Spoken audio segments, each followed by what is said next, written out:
ಸುಮಾರು ಇವತ್ತು 4ನೇ ದಿನದತ್ತ ನಿರ್ದಿಷ್ಟವಾಗಿ ಸ್ಥಳೀಯ ಪುಸ್ತಕಕ್ಕೆ ಆಗಮಿಸಿರುತ್ತಾರೆ.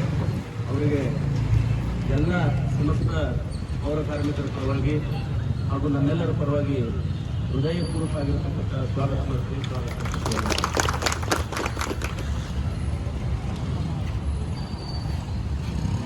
ಪೌರ ಕಾರ್ಮಿಕರು ಉದ್ದೇಶಿಸಿ ಒಂದೆರಡು ಮಾತಾಡೋದಕ್ಕೆ ಕೇಳ್ಕೊಳ್ತಾರೆ.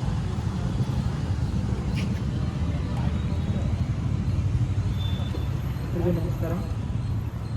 ಜನಪ್ರಿಯ ಶಾಸಕರು ರುದ್ರಪ್ಪನವರ ಉಪಸ್ಥಿತಿಯಲ್ಲಿ ನಾನು ಇಲ್ಲಿ ಬಂದುಬಿಟ್ಟು ಏನು ಈ ಹೋರಾಟವನ್ನು ಎಲ್ಲ ನಮ್ಮ ಸ್ಥಳೀಯ ಸಂಸ್ಥೆಗಳು, ನಗರಸಭೆಯ ಮತ್ತು ಕಾರ್ಮಿಕರೆಲ್ಲ ಏನು ಹೋರಾಟ ನಾವೆಲ್ಲ 4 ದಿನದಿಂದ ಮಾಡ್ತಾ ಇದ್ದೀವಿ.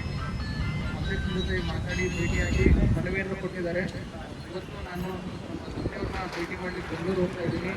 ಹೋಗ್ಬಿಟ್ಟು ಈ ಮನವಿನ ಅವ್ರನ್ನ ಕೊಟ್ಟು ನಿಮ್ಮೆಲ್ಲರ ಪರವಾಗಿ ನಾವು ಇದ್ದೀವಿ ಅಂತ ಹೇಳ್ತಾ, ಆಮೇಲೆ ಸಂಜೆ ಅಧ್ಯಕ್ಷರಿಗೂ ಅವ್ರ ಕಡೆಯಿಂದ ನಾನು ಫೋನಲ್ಲಿ ಮಾತಾಡಿಸಿ ಇದಕ್ಕೋಸ್ಕರ ನಾವು ಏನು ನಮ್ಮ ಕೈಯಲ್ಲಿ ನಾವು ಏನು ಮಾಡಬೇಕಾಗುತ್ತೆ ಎಲ್ಲ ಪ್ರಯತ್ನವನ್ನು ನಾನು ಮಾಡಿ ನಿಮ್ಮೆಲ್ಲರ ಪರವಾಗಿ ನಾವು ಇದ್ದೀವಿ ಅಂತ ನಾನು ಮಾತು ಹೇಳ್ತಾ ನಮ್ಮ ಮಾತಿಗೆ ಒಂದು ವಿರಾಮ ಕೊಡ್ತೀನಿ.